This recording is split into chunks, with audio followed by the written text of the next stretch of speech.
When people told Reddit their past with stories, explained themselves with Reddit stories, foretold the future, not really, but foretold the future with Reddit stories, the best place by the monitor was kept for the Reddit teller.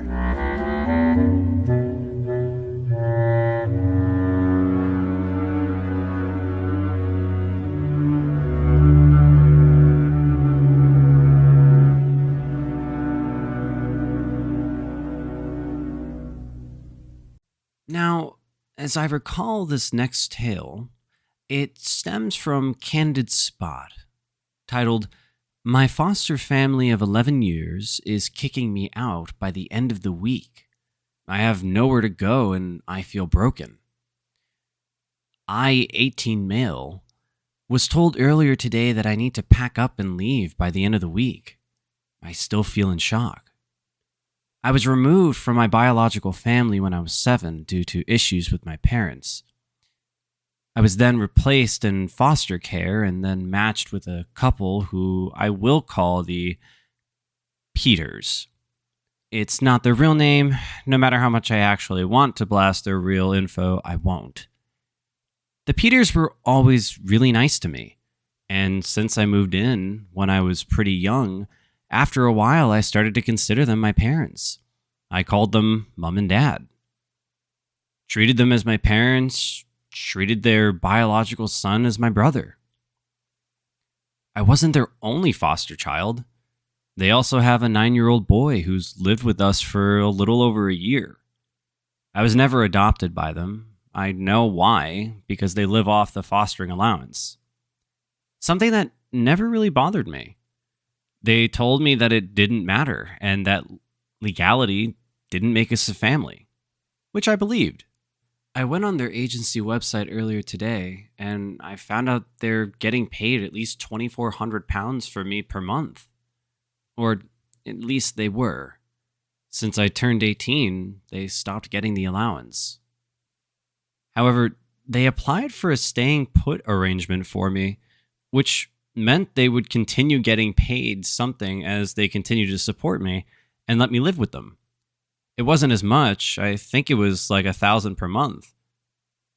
They told me they had it approved until I was 21, so I thought I'd be able to stay at least until I finished uni. They sat me down today and told me I had to leave. They told me that fostering is a business and that they couldn't afford to keep me on just the stay put arrangement allowance. They told me I had until the end of the week, 4 days. How generous of them. They said they need my room because they want to get a new foster placement. They literally told me it's not personal. Like that makes me feel any fucking better. They said they would still consider me like a son, not their son anymore. Like a son. And that they want to keep in touch. What a joke. They chose to kick me out. An 18-year-old with no job, no income, no nothing. About to start university. Yet their bio son, who's 25, gets to stay? So yeah, I guess fuck me, right? I'm just the one no one ever wanted. I guess I wasn't ever truly part of their family. Wow. That one, they're not always funny and they're not always go-get-ems, you know? You read some of them and your heart goes out for them. I will say, from what I can see in some of these comments, there are some very helpful pieces of information here, especially from Cheese's Feast. He stated that if you're technically just a tenant to them, I would think that they need to at least give you a 30-day notice at this point.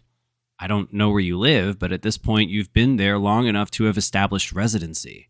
I could be wrong, but it seems as if squatters have rights, so would you in this situation. A comment that I do agree with is from Riona Merchada. contact your caseworker or the Children's Aid Department of Family Services or whatever the agency is called in your country. Tell them you have aged out and your foster parents have asked you to leave. They may have resources/info for you, rehousing, jobs, etc. You're not the first person to age out of a foster care system, so these agencies must have contingency plans in place for kids like you. Also, make sure to let the agency know that you have been asked to leave your foster home.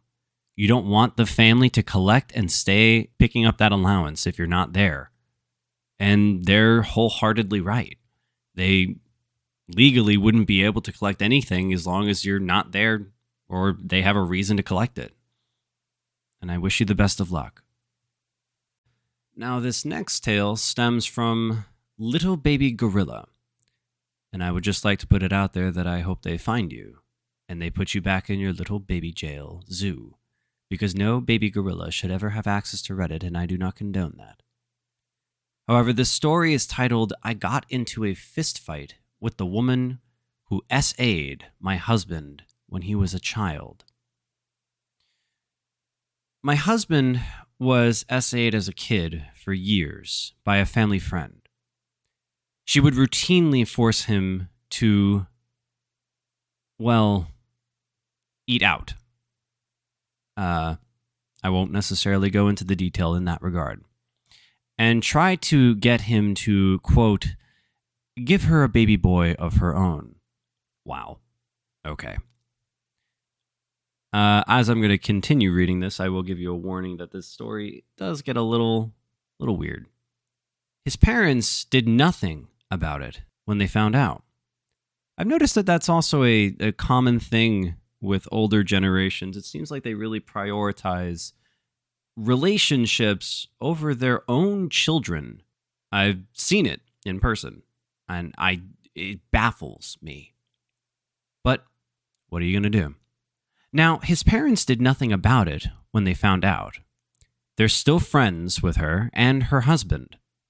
He's been going to therapy, but he still has a lot of trauma from the incident.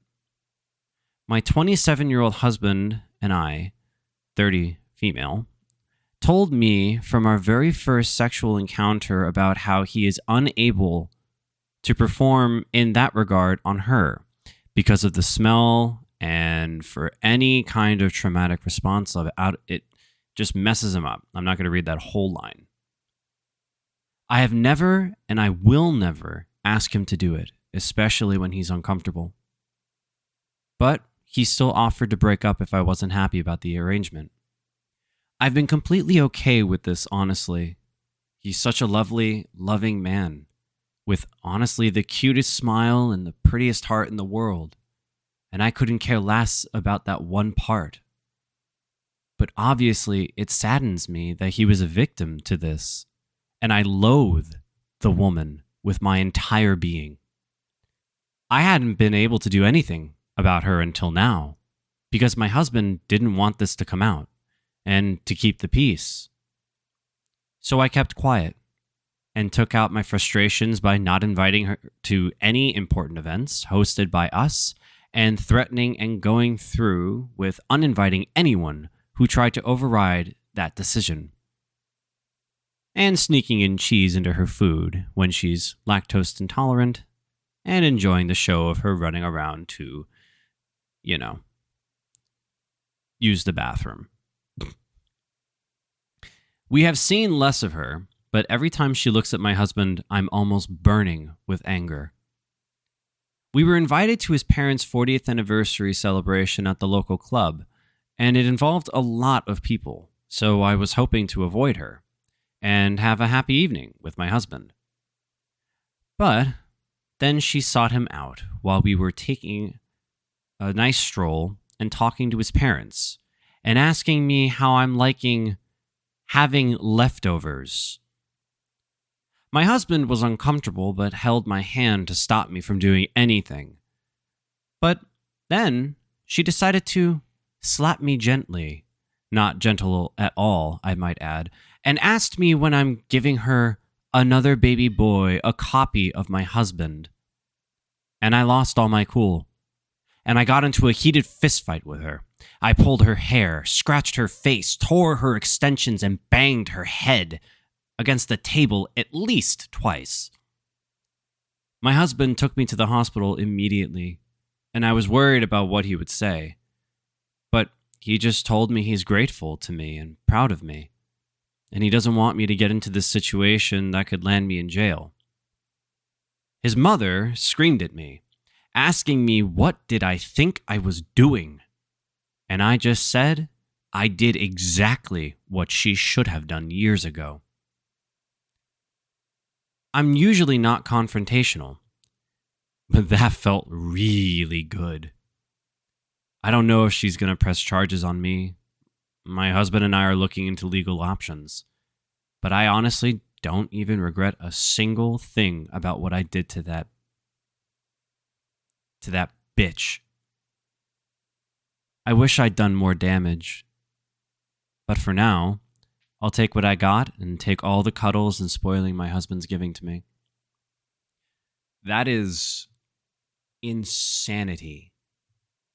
And this does make me stem back to that previous statement that I started out with. It really does seem that some older generations really do focus primarily on relationships with people who've harmed their children, not even themselves, their children, and they let it go.